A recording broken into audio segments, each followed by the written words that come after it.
Cuando hablamos de la primera generación del siglo XX o de la última generación literaria del siglo XIX, si hablamos de la literatura en castellano, tenemos que tener en cuenta, como ya os anuncié en la clase anterior, que hay un problema metodológico.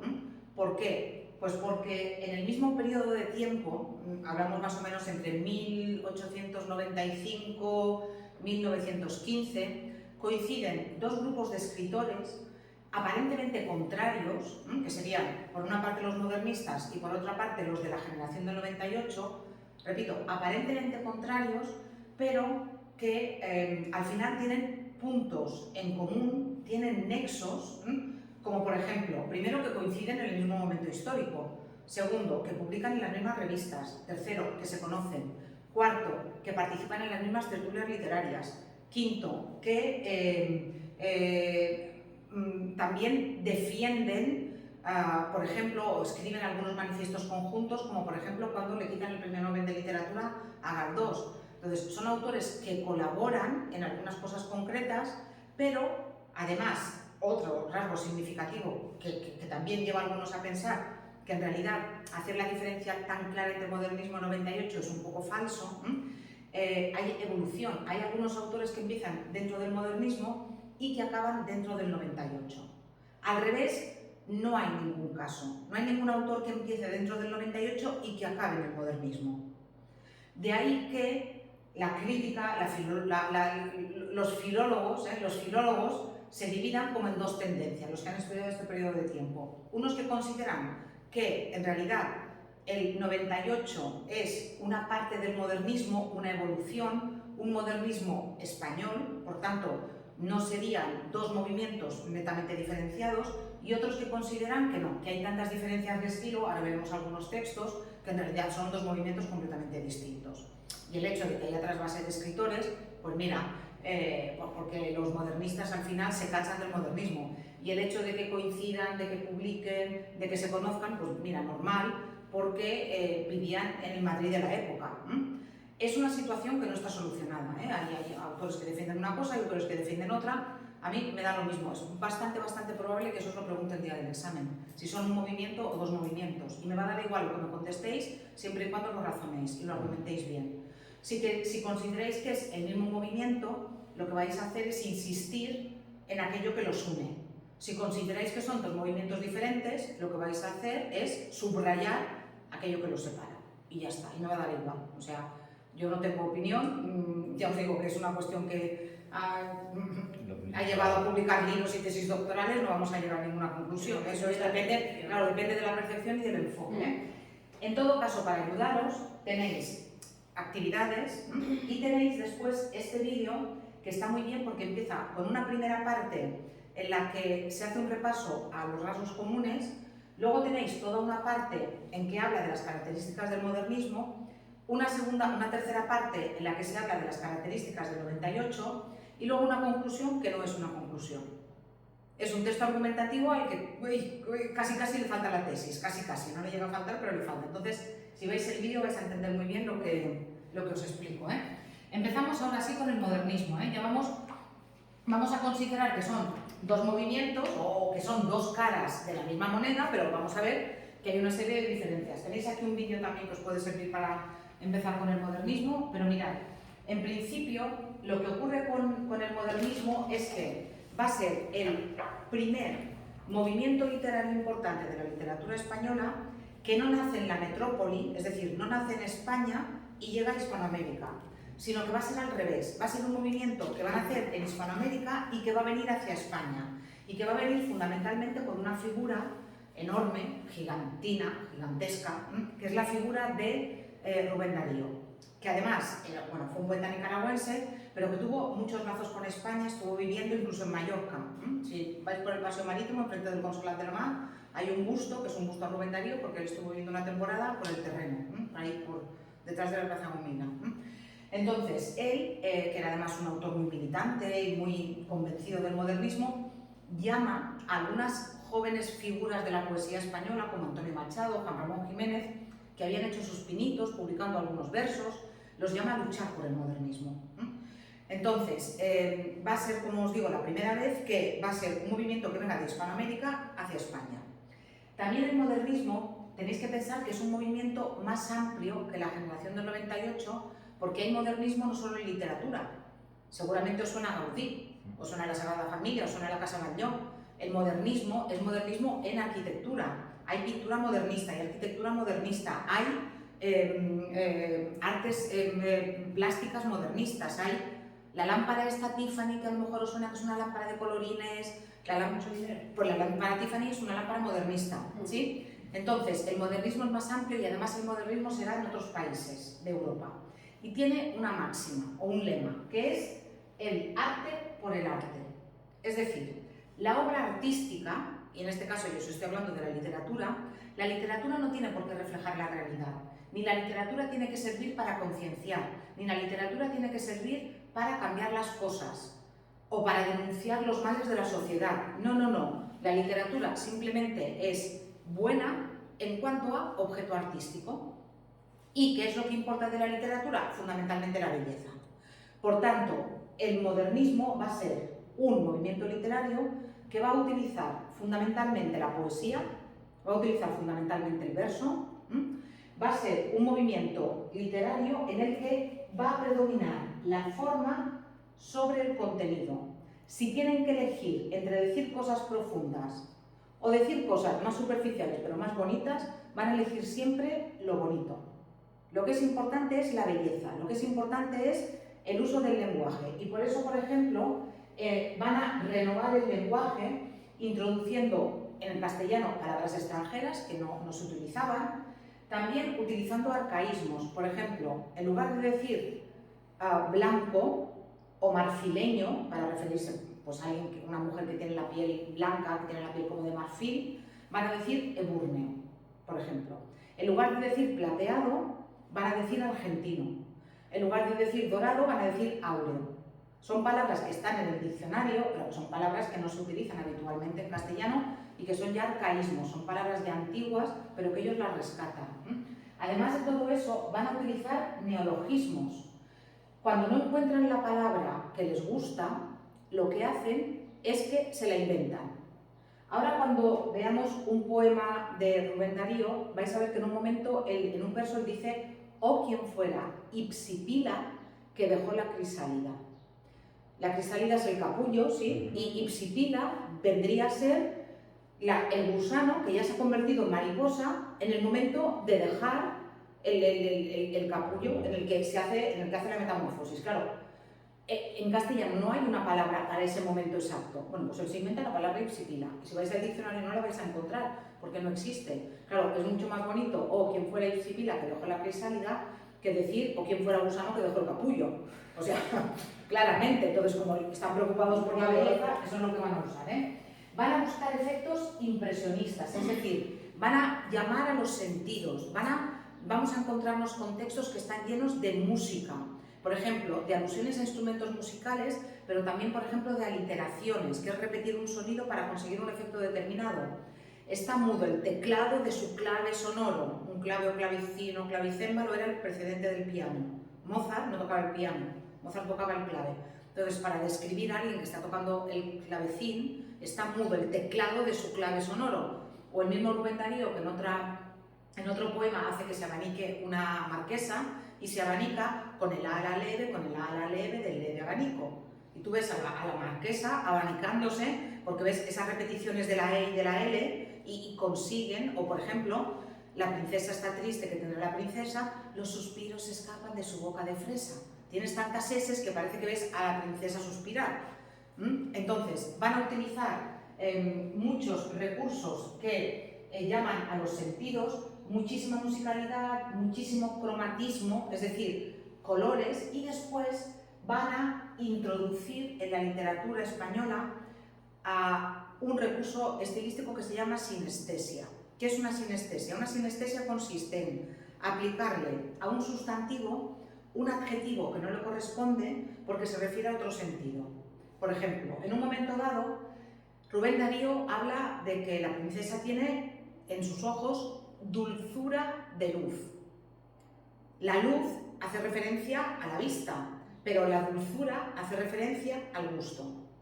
O por ejemplo, si decís de alguien que por ejemplo tiene el tacto agrio, ahí es una persona de tacto agrio, para decir que es una persona desagradable, eso también sería una sinestesia. Consiste en mezclar los sentidos en una misma expresión. En cuanto a los versos, ¿qué van a utilizar? Van a utilizar fundamentalmente versos largos. Como se trata de decir muchas cosas y decirlas muy bonitas, van a ser los anti-Becker. Becker, que lo vimos en el tema anterior, recorta, recorta, recorta y te deja una estrofita de 4 versos, el último encima muy cortito, para que tú te montes toda la película. Esto es lo contrario, estos te lo escriben todo, te lo cuentan todo, luego lo veréis en un ejemplo.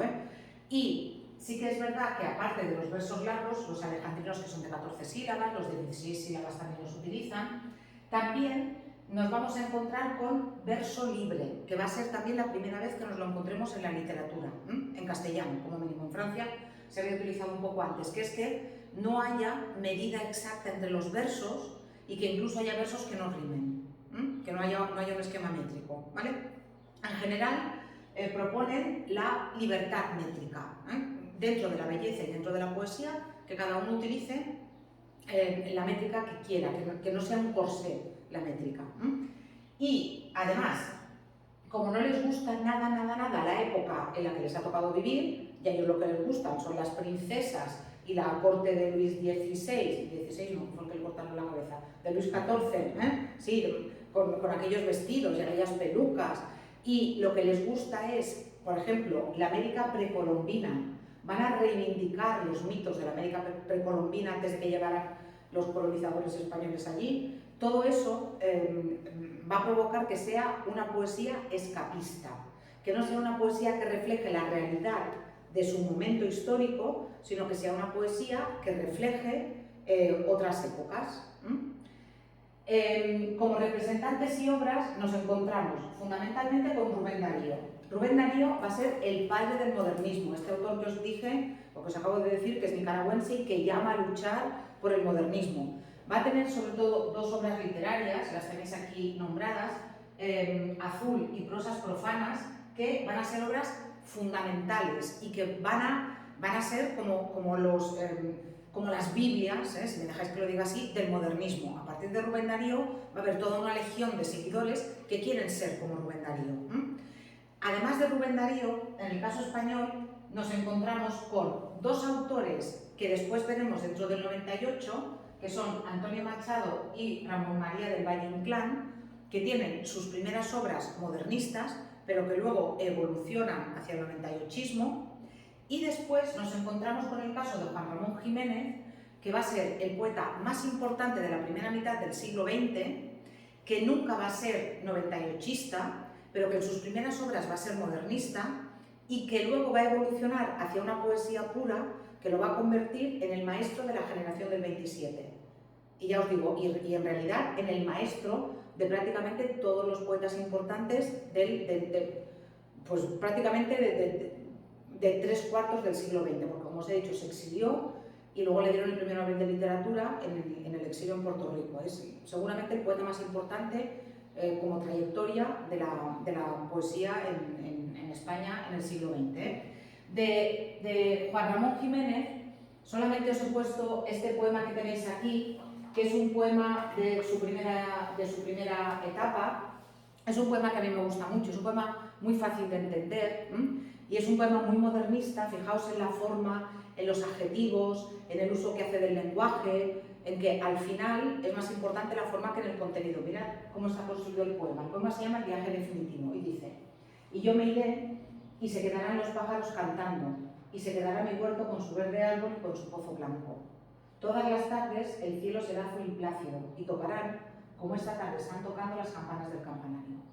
Se morirán aquellos que me amaron, y el pueblo se hará nuevo cada año. Y en el rincón aquel de mi huerto florido y encarado, mi espíritu errará nostálgico. Y yo me iré, y estaré solo, sin hogar, sin árbol verde, sin pozo blanco, sin cielo azul y plácido, y se quedarán los pájaros cantando. ¿Veis que es un poema que habla? ¿Cuál es el viaje definitivo? Que se muere. Que se muere.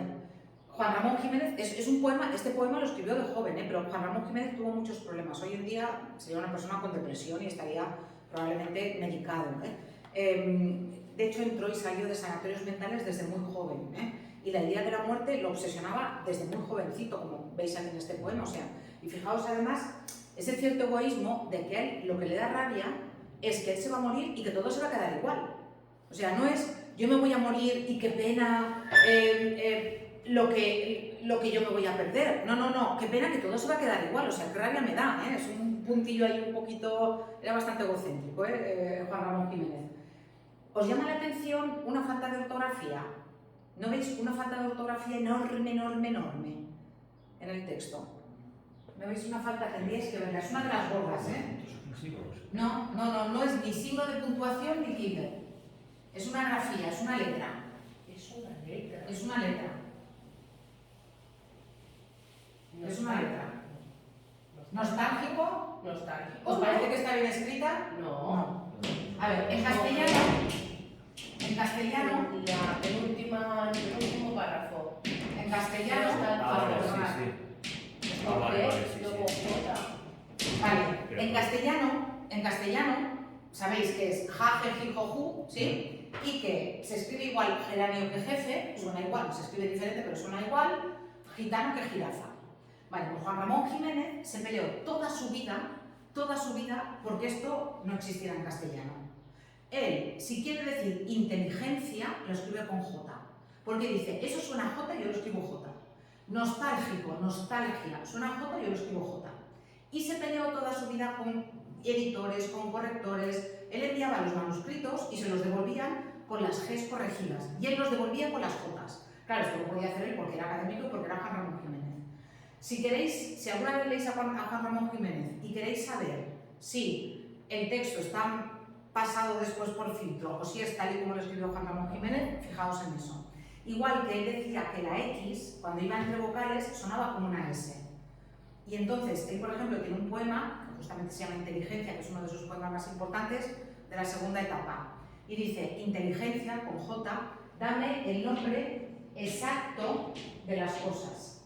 Exacto de las cosas. Y lo escribe así. No lo hagáis, no soy Juan Ramón Jiménez, por tanto, pero lo digo porque si lo veis, sería así. Con todo, el autor más importante del modernismo es Rubén Darío. Rubén Darío es este autor que os he dicho que marca lo que va a ser el modernismo en España. Y como os he dicho además, era tan militante que luego llama al resto de los autores a luchar por el modernismo. Aquí tenéis 3 textos, pero el que tenéis más importante, todos son muy importantes, pero este que tenéis aquí, que es Sonatina, es un texto que de alguna manera resume lo mejor y lo peor del modernismo, lo mejor y lo peor del modernismo. No sé, ¿se escuchan estos altavoces o no? Sí. Vale, porque si se escuchan, lo vais a escuchar recitado el texto.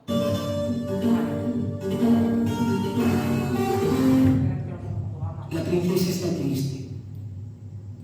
¿Qué tendrá la princesa?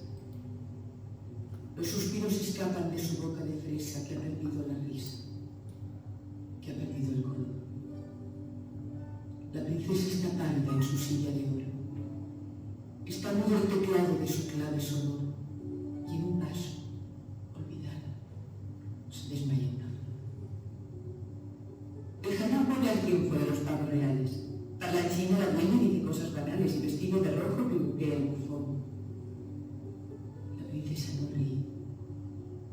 La princesa no siente. La princesa persigue por el cielo de oriente la libélula vaga de una vaga ilusión. ¿Piensa acaso en el príncipe de Golconda o de China? ¿O en el que ha detenido su carroza argentina para ver de sus ojos la dulzura de luz? ¿O en el rey de las islas de las rosas fragantes? ¿O en el que es soberano de los claros diamantes? ¿O en el buen orgulloso de las perlas de Ormuz? Ah, la pobre princesa de la boca de rosa. Quiere ser golondrina, quiere ser mariposa, tener alas ligeras bajo el cielo volar, ir al sol por la escala luminosa de un rayo, saludar a los lirios con los versos de mayo, o perderse en el viento sobre el trueno del mar. Ya no quiere el palacio ni la rueca de plata, y el halcón encantado y el bufón escarlata, y los cisnes unánimes en el lago de azul. Y están tristes las flores por la flor de la corte, los jazmines de oriente, los melumbos del norte, de occidente las dalias y las rosas del sur. Pobrecita princesa de los ojos azules, está presa en sus oros, está presa en sus tules, en la jaula de mármol del palacio real, el palacio soberbio que vigilan los guardas, que custodian 100 magos con sus 100 alabardas, un lebreo que no duerme y un dragón colosal. Oh, ¿quién fue la Hipsípila que dejó la crisálida? La princesa está triste, la princesa está pálida. La visión adorada de oro rosa y marfil. ¿Quién velará la tierra donde un príncipe existe? La princesa está pálida, la princesa está triste, más brillante que el alba, más hermoso que abril. Calla, calla, princesa, dice la hada madrina. En caballo con alas hacia casa encamina, en el cinto la espada y en la mano el azor, el feliz caballero que te adora sin verte y que llega de lejos vencedor de la muerte a encenderte los labios con su beso de amor. Bueno, aquí hay diversidad de opiniones seguro, hay gente a la que el modernismo le gusta mucho. A mí lo que me parece son fuegos artificiales. Lo encuentro muy pasteloso. Efectivamente, a mí me parece que fuegos artificiales de ¡guau! Además, bueno, no sé si es difícil de ver si uno no lo ha estudiado, pero por ejemplo Rubén Darío lo que domina perfectamente es el ritmo. La princesa está triste, que tendrá la princesa, combina sílabas átona, tónica, átona, tónica, átona, tónica. En otros poemas, por ejemplo, ya suenan los claros clarines, o sea, es magistral a la hora de colocar. No os habéis dado cuenta, pero también hay risa, pálida, ríe, persigue, vaga, o sea, tiene incluso dentro de los versos rimas internas. Acaba todas las estrofas con una palabra aguda y parece que acaba, se desmaya una flor y parece que ves casi a la flor desmayándose. O sea, desde el punto de vista formal es que no puede ser más perfecto Rubén Darío. Claro, pero dices, ¿y qué me estás contando? O sea, que hay una princesa que vive en una jaula de oro y que está triste porque vive en una jaula de oro. ¿Ese es el problema que tiene la princesa, de verdad? Con la que está cayendo en España y en el mundo en ese tiempo, y tú me hablas de princesas, de caballos con alas, de hadas madrinas. Es normal que el modernismo se acabe agotando, porque, pues, ya os digo, los textos modernistas van por ahí. ¿Os habéis fijado en el Hipsípila? ¿Os habéis fijado en los recursos? La cantidad de colores que hay, rosas, azules, dorados, plateados. ¿Os habéis fijado, por ejemplo, en las aliteraciones, lo de la libélula vaga de una vaga ilusión, el exotismo, los melumbos, el oriente, las dalias de occidente, el príncipe de Golconda, el de China, ese escapismo que están en una edad media, pero en una edad media como de Juego de Tronos, con caballos y con hadas madrinas y con un lebrero, con un perro que no duerme. Es decir, es todo fantasía, y el mismo Rubén Darío, sin llegar nunca a ser del 98, tiene una segunda etapa o tiene una evolución, tanto Caupolicán como Sonatina serían de la primera etapa, pero luego tiene una segunda etapa de temas más existencialistas. El mismo Rubén Darío va a evolucionar y, por ejemplo, en Cantos de Vida y Esperanza, de sus obras finales, ya no vamos a encontrar lo mismo. Fijaos, por ejemplo, lo que dice este poema, Dichoso, se llama lo fatal, dichoso es feliz, Dichoso el árbol que es apenas sensitivo, y más la piedra dura porque esa ya no siente, pues no hay dolor más grande que el dolor de ser vivo, ni mayor pesadumbre que la vida consciente. Ser y no saber nada, y ser sin rumbo cierto, y el temor de haber sido y un futuro terror, y el espanto seguro de estar mañana muerto, y sufrir por la vida y por la sombra y por lo que no conocemos y apenas sospechamos, y la carne que tienta con sus frescos racimos, y la tumba que aguarda con sus fúnebres ramos, y no saber a dónde vamos ni de dónde venimos. Veis que este poema a mí me gusta muchísimo más, Pero todo el día así, pensando con ese pensamiento, joder. No, pero a mí, por ejemplo, este me gusta mucho más, este poema me gusta mucho más, porque es un poema de temática existencialista, o sea, es, en fin, qué suerte que tiene el árbol que no siente casi, pero la que más suerte tiene es la piedra que no siente nada y que no es consciente de que nos vamos a morir. O sea, porque esa es la única realidad del ser humano. podemos cambiar de todo, pero lo único que no va a cambiar nunca es que nos vamos a morir. Esa es la única certeza que tenemos en la vida. Y claro, fijaos, o sea, vivimos y no sabemos qué es lo que va a venir después, y mientras la carne nos tienta, es decir, mientras todavía tenemos deseo, pero al final lo único que nos espera es la tumba con los ramos fúnebres. Es verdad que es un poema muy triste, pero es símbolo, como os he dicho, significativo de esa evolución de él, que va a ir hacia temas más existenciales. También de la primera etapa, no lo vamos a leer, pero me gustaría que lo leyerais vosotros por vuestra cuenta, es este poema Caupolicán, que recupera un mito de un héroe que se opuso a la colonización española cuando llegaron a Chile. A Arauco es como se llamaba la región de Chile antes de que los españoles la rebautizaran. Entonces, entre las tribus de la zona del Arauco, cómo se elegía al caudillo, al jefe de la tribu, cómo se le elegía. Cuando moría el jefe anterior, como eran tribus que eran muy guerreras, lo que se hacía era elegir al guerrero más fuerte. ¿Y cómo se le elegía? Entre todos los que se postulaban a jefes de la tribu, se cortaban troncos de árbol más o menos de la misma distancia, del mismo tamaño, y se los cargaban a hombros y les hacían caminar. Y el que más caminaba era el que tenía más fuerza y el que al final era el jefe de la tribu. Y ese Caupolicán, que existió de verdad, cuenta la leyenda que anduvo todo un día. Empezó a andar cuando sale el sol, y le dicen que ya puede soltar, es decir, que ya puede levantar la frente, que ya puede soltar el tronco en la aurora del día siguiente, es decir, al amanecer del día siguiente. Existió de verdad y los españoles lo mataron, porque se levantó contra el dominio español y de hecho lo empalaron, o sea, que tuvo una muerte horrible, pero existió de verdad. Si lo buscáis en Wikipedia, aunque sea en Wikipedia, lo vais a encontrar. Claro, esto también es la reivindicación de lo nuestro, o sea, es la reivindicación por parte de Hispanoamérica de habéis venido aquí, nos habéis traído vuestra religión, nos habéis traído vuestros héroes, y para vosotros el Cid es vuestro héroe, pero para nosotros el que era nuestro héroe es Caupolicán. Y es esta reivindicación también de lo americano, del americanismo, que va a ser fundamental para entender también algunos autores del modernismo, ¿vale? Paralelamente al modernismo, ¿con qué nos encontramos? Con la generación del 98. Tenéis aquí una foto de una de las tertulias de la generación del 98. Este señor, por ejemplo, de aquí es Valle Inclán, que es de estos que evolucionan, que pasan del modernismo al 98ismo, y veréis que a partir de ahora vamos a utilizar muchas veces el término generación, que hasta ahora no habíamos utilizado. Generación literaria. ¿Cuándo se considera que hay una generación literaria? Básicamente se considera que hay una generación literaria cuando hay un grupo de autores que no se llevan más de 15 años, que coinciden en algunos actos, que tienen como un hecho histórico que es como un aldabonazo, como una llamada de atención que los hace despertarse, que escriben más o menos de la misma manera sobre los mismos temas, que tienen un líder y que tienen más o menos una educación similar.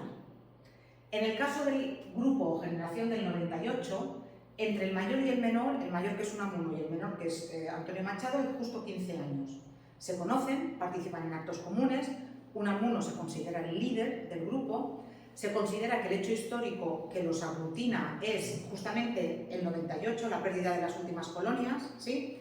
Escriben más o menos de la misma manera en el sentido de que para ellos el contenido va a ser importante y también en cuanto a los temas van a sentir una predilección muy grande por Castilla, todos, aunque ninguno haya nacido en Castilla, es curioso, porque de la nómina del grupo que tenéis aquí, estos son los principales autores del 98, Unamuno era de Bilbao, Pío Baroja era de Donosti, Azorín era de Alicante, Valle Inclán era gallego y Antonio Machado era andaluz, pero por diferentes cuestiones de la vida todos acaban viviendo en Castilla.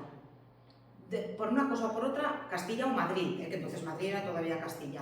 Y en esa época en la que España está en una profunda crisis, a todos los niveles, pero también ideológica, ellos van a intentar reivindicar lo auténticamente español como lo bueno que tiene Castilla. Yo lo dije el otro día, que son autores nacionalistas, pero que son autores nacionalistas a los que les duele España. No son de los de la pulserita y luego me parece muy bien que las empresas se vayan al extranjero y que no paguen en España. No, estos eran los de somos nacionalistas, nos gusta España, somos españoles, somos españolistas y por eso lo que queremos es que España se ponga al nivel de otros países europeos. Por eso se dice que es un movimiento regeneracionista, porque pretende regeneracionar la vida en España. No lo van a conseguir, porque desde la literatura se arregla muy poca cosa. Bueno, aquí tenéis las características. Si hay alguna característica generacional que no acaba de cuadrar en ellos, es la de la educación, porque aquí hay de todo. Hay desde gente que estudió carreras, como medicina, por ejemplo, Pío Baroja era médico, hasta Antonio Machado, que estudió la carrera ya muy mayor, como tenía 30 y pico años. Hay un poco de Unamuno, que era rector de la Universidad de Salamanca. Entonces hay un poco ahí de batiburrillo en la educación, pero sí que es verdad que tienen muchos rasgos que hacen que los críticos y los filólogos los consideran generación literaria.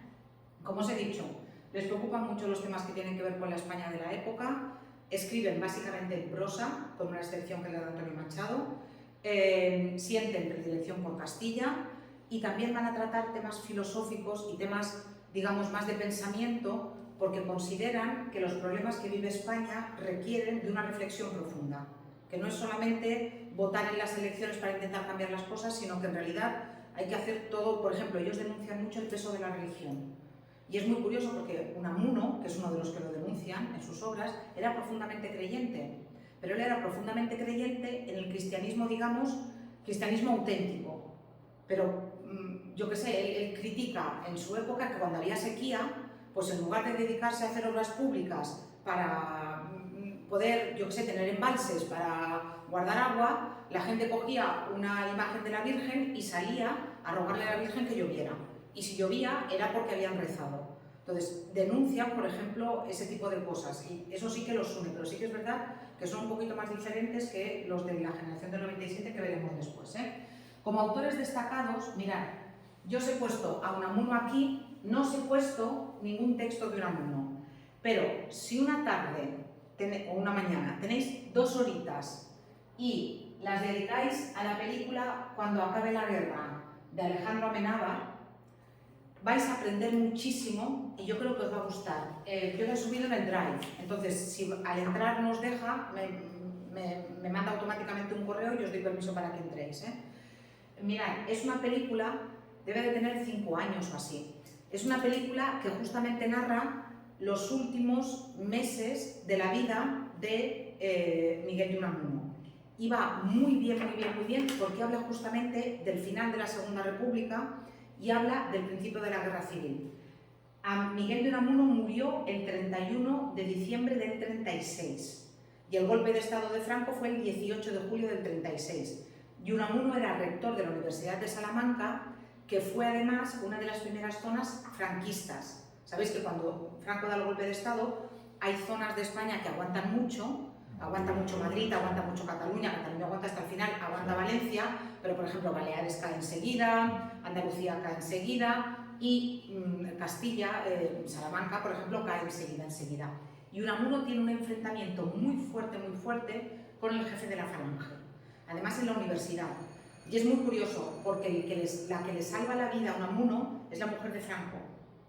La mujer de Franco era muy lectora de las obras de Unamuno. Y Millán Astray, que era el jefe de la Falange, se lo quería matar a Unamuno. Y ella lo impidió. Y ella lo impidió. Y se ve muy bien en la película. También se ve en la película como Unamuno se entera de que han matado a Federico García Lorca. Y se ve esta dualidad que os he explicado antes de que Unamuno ni era republicano ni era franquista, pero no quería vivir bajo la República tal como era, pero tampoco quería vivir bajo el franquismo. El año pasado o el otro salieron, en fin, documentos y cosas que insinúan que Unamuno no murió de un ataque al corazón como todo el mundo pensaba, sino que probablemente fue envenenado.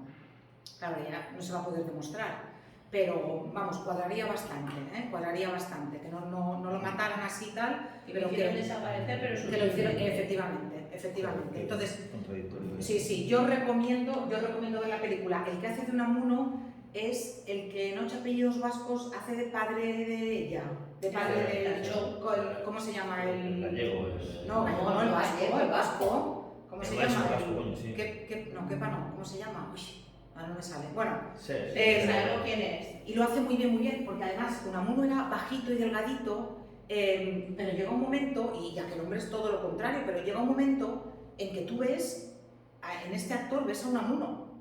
Y ya os digo, la película es muy emocionante. La película yo creo que os gustará y os ayuda mucho a entender aquellos años, y os ayuda mucho a entender la figura de Unamuno y lo que pasaba en esos años, y lo podéis incluso contrastar con lo que se cuenta en las bicicletas son para el verano. ¿Vale? Vale. Para terminar ya con el 98, aquí tenéis, nada, 2 líneas de la biografía de Pío Baroja, y después lo que sí que me gustaría es que leyerais estos textos que tenéis aquí de Pío Baroja y de Antonio Machado, que los comentaremos el lunes. Eso sí que me gustaría, por favor, que leyerais tanto los 2 textos de Antonio Machado que están en prosa, como A un olmo seco y todo pasa y todo queda de Antonio Machado, que esos los comentamos el lunes. Vale, todos, leemos todos, ¿no?